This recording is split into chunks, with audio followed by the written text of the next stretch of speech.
തിയോഫിൻ, ഈ കേന്ദ്ര സർക്കാരിൻ്റെ ജനവിരുദ്ധ നയങ്ങൾക്കെതിരെയാണ് ഇപ്പോൾ ഇന്ന് ഈ സമരം പ്രഖ്യാപിച്ചിട്ടുള്ളത്, അതും ഈ രാജ്യവ്യാപകമായി. എങ്ങനെയാണ് കൊച്ചിയിലെ ഒരവസ്ഥ? എപ്പോഴാണ് അവിടെ സമരം തുടങ്ങുക? നമുക്കറിയാം, ഈ ലേബർ കോഡിനെതിരെയൊക്കെയാണ് ഇപ്പോൾ ഈ സമരം നടത്തുന്നത്. ഈ ലേബർ കോഡൊക്കെ നമ്മൾ കണ്ടതാണ്. കൊച്ചിയിലെ കോറോ ഹെൽത്തും ടാൽട്രോപ്പ് കമ്പനിയൊക്കെ ഒരറിയിപ്പും കൂടാതെ ഈ തൊഴിലാളികളെ പിരിച്ചുവിടുന്ന ഒരു സാഹചര്യമൊക്കെ കേരളത്തെ അത് സാരമായി ബാധിക്കുകയും ചെയ്തിട്ടുണ്ട്.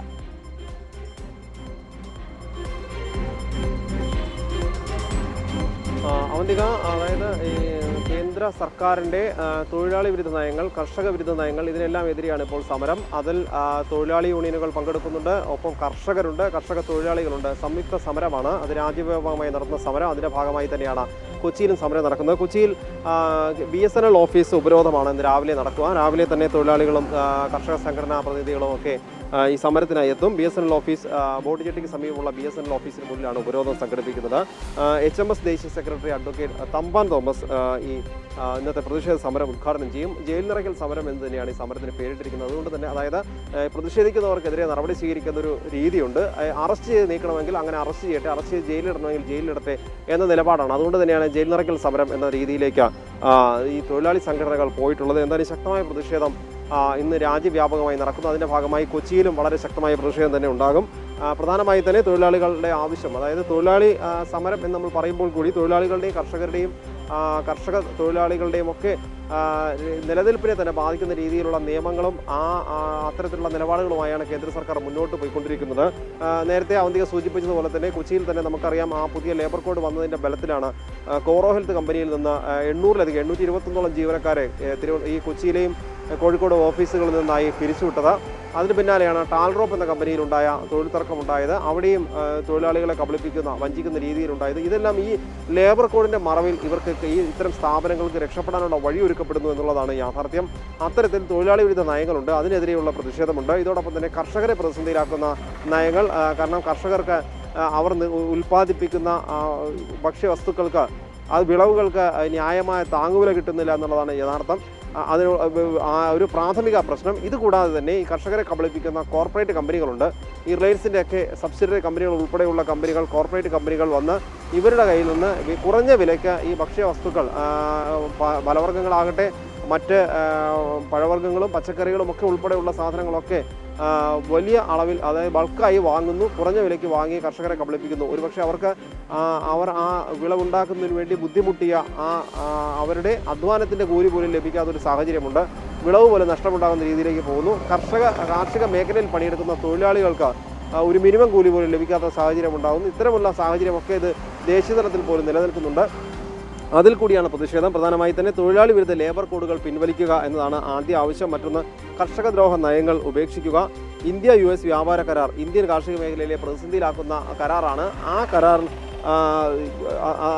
ഒരു കരാർ, പ്രതിസന്ധിയിലാക്കുന്ന കരാർ, അതിൽ നിന്ന് പിൻവാങ്ങണമെന്ന ആവശ്യമുണ്ട്. പക്ഷേ അങ്ങനെയാണെങ്കിൽ തന്നെയും അത് തൊഴിലാളികളെ ബാധിക്കാത്ത രീതിയിലെങ്കിലും മുന്നോട്ട് പോകണമെന്നൊരു ആവശ്യം തൊഴിലാളികൾ ഉന്നയിക്കുന്നുണ്ട്. കാർഷികോൽപ്പന്നങ്ങൾ മികച്ച സംഭരണ വില നിശ്ചയിക്കുക. ഞാൻ നേരത്തെ സൂചിപ്പിച്ചതുപോലെ അതാണ് പ്രധാന പ്രശ്നം. കർഷകരിൽ നിന്ന് നേരിട്ട് സംഭരിക്കുന്ന വസ്തുക്കൾക്ക്, ഉൽപ്പന്നങ്ങൾക്ക് ന്യായമായ വില, അതായത് അവർ കഷ്ടപ്പെടുന്നതിൻ്റെ ഒരു കൂലി പോലും ലഭിക്കാത്ത രീതിയിൽ സംഭരിക്കുന്നു. എന്നാൽ വലിയ വിലയ്ക്ക് ഇത് വാങ്ങാനായി മാർക്കറ്റിലേക്ക് ചെല്ലുന്ന ഉപഭോക്താക്കൾ അത് വലിയ വിലയാണ് നൽകേണ്ടി വരുന്നത്. നമുക്കറിയാം, കേരളത്തിൽ തന്നെ നമ്മൾ കൂടുതലായും തന്നെ ഉപഭോക്തൃ സംസ്ഥാനമായതുകൊണ്ട് തന്നെ എല്ലാ വസ്തുക്കളും വലിയ വില നൽകി വാങ്ങുന്നവരാണ് നമ്മൾ. പക്ഷേ നമ്മുടെ കർഷകർക്ക് പോലും ഇതിന് ഒരു വസ്തുക്കൾക്ക് ന്യായമായ വില ലഭിക്കുന്നില്ല. പ്രത്യേകിച്ച് നമ്മുടെ നാട്ടിലേക്ക് ഉത്തരേന്ത്യയിൽ നിന്ന് വരുന്ന വസ്തുക്കൾക്കൊക്കെ ആ ഉത്തരേന്ത്യയിലെ കർഷകർ ലഭിക്കുന്നത് ഒരു പക്ഷേ വളരെ തുച്ഛമായ വില മാത്രമാണ്. ചില സമയത്ത് ഈ കാർഷിക മേഖലയിൽ പല പ്രകൃതി ദുരന്തങ്ങൾ ഉണ്ടാകുമ്പോൾ മൊത്തം കാർഷിക വിളകൾ നശിച്ചു പോകുന്ന സാഹചര്യമുണ്ട്. അതിലുണ്ടാകുന്ന നഷ്ടമുണ്ട്. അത് നികത്താനുള്ള വഴികളില്ല. തന്നെയുമല്ല, ഏറ്റവും കുറഞ്ഞ വിലയ്ക്കാണ് കർഷകരിൽ നിന്ന് ഈ സാധനങ്ങൾ സംഭരിക്കുന്നത്. ആ സംഭരണ വില, മികച്ച വില നൽകണം. അവരുടെ അധ്വാനത്തിന് അനുയോജ്യമായ വില നിശ്ചയിച്ച് അത് നൽകണമെന്ന ആവശ്യം ഉന്നയിക്കുന്നുണ്ട്. കർഷകദ്രോഹ ബില്ലുകൾ പിൻവലിക്കണമെന്നൊരു ആവശ്യം കൂടി ഉന്നയിക്കുന്നുണ്ട്. ദേശീയ ഗ്രാമീണ തൊഴിലുറപ്പ് പദ്ധതി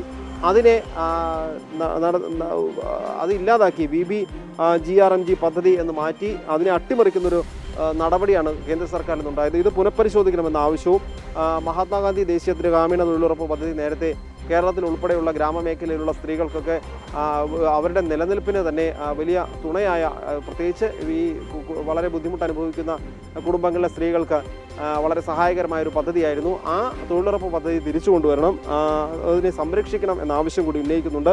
തൊഴിലുറപ്പ് പദ്ധതിക്ക് മതിയായ ഫണ്ട് അനുവദിക്കണം. ഈ ഫണ്ട് ലഭിക്കാത്തതുകൊണ്ട് തന്നെ തൊഴിലുറപ്പ് പദ്ധതിയിൽ ആവശ്യമായ തൊഴിൽ ദിനങ്ങൾ ലഭിക്കാത്ത സാഹചര്യമുണ്ട്. നമ്മുടെ നാട്ടിലെ തന്നെ പലതവണ ഈ തൊഴിലുറപ്പ് തൊഴിലാളികൾ പ്രതിഷേധിച്ചിട്ടുള്ളതാണ്. അത്തരം പ്രയാസങ്ങളുണ്ട്.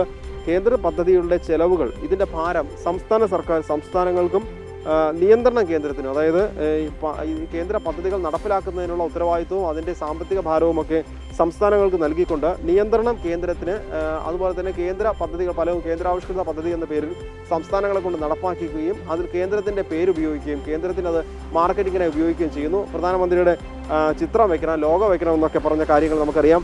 അത്തരത്തിലുള്ള സമീപനങ്ങളൊക്കെ തിരുത്തണം. കർഷക തൊഴിലാളികൾക്ക് ദേശീയ തലത്തിൽ തന്നെ ഒരു മിനിമം വേതനം നിശ്ചയിക്കണമെന്നൊരു ആവശ്യമുണ്ട്. പാചകവാതകത്തിൻ്റെയും മറ്റ് പെട്രോളിയം ഉൽപ്പന്നങ്ങളുടെയും വലിയ വിലവർധനമുണ്ട്. ഇത് പലപ്പോഴും താഴേക്കിടയിലുള്ള തൊഴിലാളികളെ ഉൾപ്പെടെ ബാധിക്കുന്നുണ്ട്. അത് പിൻവലിക്കണമെന്ന ആവശ്യം ഉന്നയിച്ചിട്ടുണ്ട്. മിനിമം വേതനം പ്രതിമാസം 26,000 രൂപ എന്നതാണ്. അതും EPF മിനിമം പെൻഷൻ 9,000 രൂപയുമാക്കി ഉയർത്തുന്നത് ആവശ്യം കൂടി. അങ്ങനെ വിവിധ ആവശ്യങ്ങൾ ഉന്നയിച്ചുകൊണ്ടാണ് ഇന്ന് ജയിൽ നിറയ്ക്കൽ സമരത്തിലേക്ക് തൊഴിലാളി സംഘടനകൾ പോകുന്നത്. എന്തായാലും ശക്തമായ പ്രക്ഷോഭം ഇന്ന് രാജ്യവ്യാപകമായി ഉണ്ടാകും. കൊച്ചിയിലും അതിൻ്റെ ഒരു അലയൊലികൾ ഉണ്ടാകും. വലിയ പ്രതിഷേധം തന്നെ കൊച്ചിയിലും ഉയരുന്നുണ്ട്.